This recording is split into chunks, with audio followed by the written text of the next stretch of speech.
Hello everyone, my presentation is on artificial neural networks for EV adoption with my project director, Dr. Mesut Yavuz. I'm Dexter Gard, a computer science major in my second year at the University of Alabama. Electric vehicles are a growing market amid global decarbonization efforts.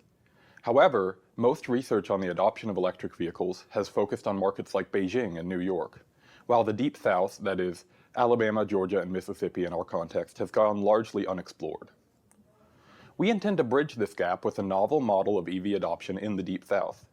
It combines expert models for factors like gas price, EV availability, range, and more, with a new AI model that will predict market share based on these factors. Our data is sourced from the Alternative Fuels Data Center, a great resource for electric vehicle data. Among our inputs, there's state, gas price, and various others. But one that we're very excited about is a new metric being developed by the IDA here at the University of Alabama, which is Electric Vehicle Availability Index. That is, in the market availability.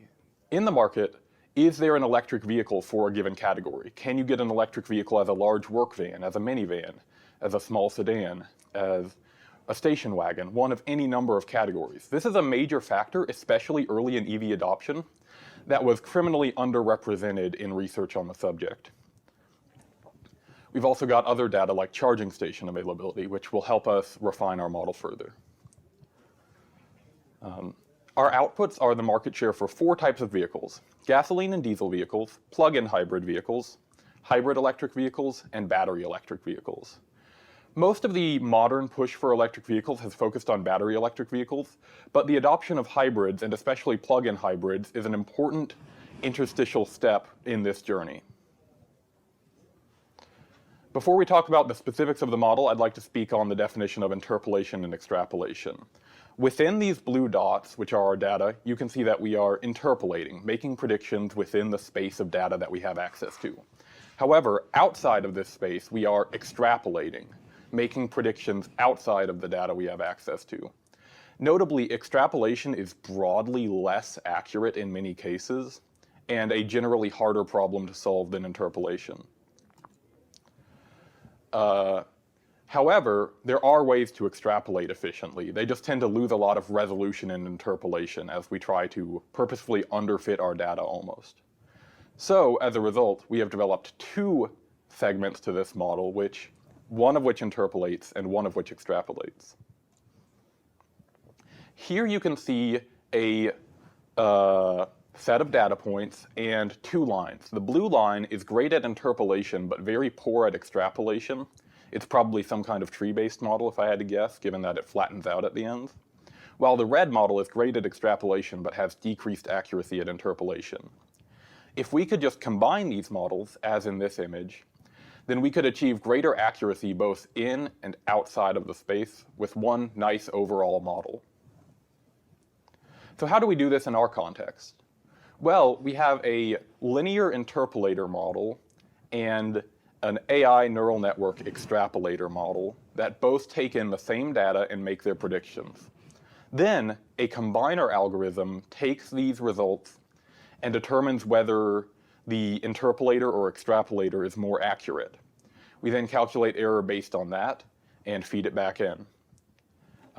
Notably, we have also tested our model not on just actual values, but also on expert values, that is, predictions for the future made by experts to check that it's generally in agreement with what the industry has said the direction of the adoption is going to be.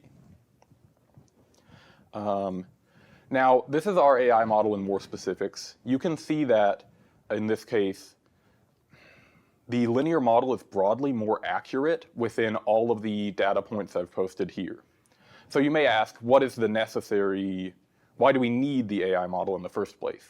And the answer is, when we are given a strange situation very unlike our current reality, for example, a gas price of $20 a gallon, the interpolation model fails completely. It gives results like a negative 4,000% adoption rate, which are obviously unreasonable. Meanwhile, the AI model gives very sane and reasonable results that look like a proportion of market share. As a result, we need both of them to make confident predictions for all the way to 2050. But this AI model does have one problem, which is that generally when we build a model, especially for a business analytics application, it's not just for predictions, it's also to explore dynamics in a problem. That is, the purpose is not only to spit out a number for a certain year, it's to tell us more about the problem and how we can make strategic decisions around it. Here's an example. This model might be used by civil engineers to design and build bridges. You can see that it gives a lot of data, not just on whether the bridge will fail, but how the stresses are mapped out, what's happening in the different areas of the bridge. And if you were an engineer, it would give you a lot of great insight on what areas you need to reinforce, where should be checked first for maintenance, et cetera, et cetera. This model may give the same data, but it is comparatively not very useful at all if you're a civil engineer. It doesn't give you that valuable feedback and insight that you expect from a model. Likewise, in its current state, low-dimensional mass models tend to be really good at naturally being interpretable. You can see here that this logistic model, you can read the carrying capacity cleanly off of the graph. It's very elegant. Meanwhile, this is our AI model. It's a lot more like the second bridge model than the first that I showed. These numbers don't correspond to any units, and they don't correspond to any specific meaning.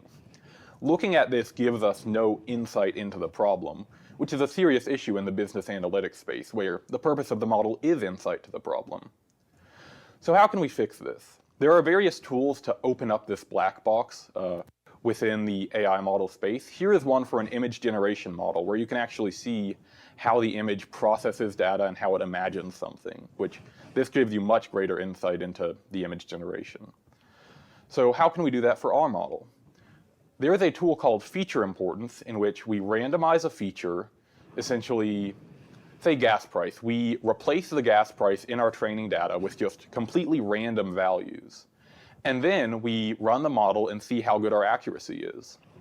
If our accuracy remains good, then that means the feature has almost no importance to our model. That is, we can literally randomize it and it doesn't even matter.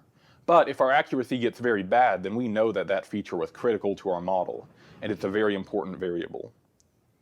Here's an example for bike rentals to help explain what I'm talking about. You can see here that temperature is actually the most important variable for how many bikes people rent by a wide margin, while things like whether it's a holiday, whether it's a weekend, etc., are comparatively much less important. This could be critical if you're running a bike rental business, where you can say, okay, we need to expand into these cities where the temperature is in a good range for people to rent lots of bikes. It tells you what to investigate and what's important. Here's some examples of things feature importance can tell us. Is maximum range really important to consumers? Are EV adoption differences due to actual differences between states, or just an artifact of different socioeconomic conditions? How much does gas price factor into consumer fuel decisions? Which variables are more important for any X and Y? This could be critical to helping us better understand the market. There's a lot of work still to be done, since I've only been working on this project for a few months now, including the implementation of feature importance. However, we do already have the core model built. I'm excited to go forward and continue work on this throughout the next semester and potentially beyond. Are there any questions from the audience? Yes. Do you need a microphone? Yes. Okay, so could you talk a bit about which advantages your model has over the existing solutions? Sure. This is obviously already a studied problem, but our model is very special.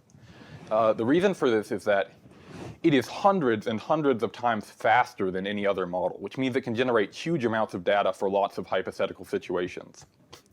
Most conventional models in the space are called agent models, where they simulate individual consumers and their own preferences and choices. This is great, but it is very computationally intensive and very, very slow. So as a result, it is important that we've built our model to be as fast as possible while still maintaining accuracy, which is a great advantage over existing models, I believe. Yes? So is your model outputting like an adoption rate that you expect to see in the market, or what is the actual output? The output is adoption rate as a proportion of total sales. Yes? What sort of computers are you using to train your model? So as a result of it being so fast, it's actually just trained on my own laptop, which is extremely convenient, especially because I do a lot of my work just at home or on the go. And that's another big advantage of our model. It doesn't require a supercomputer.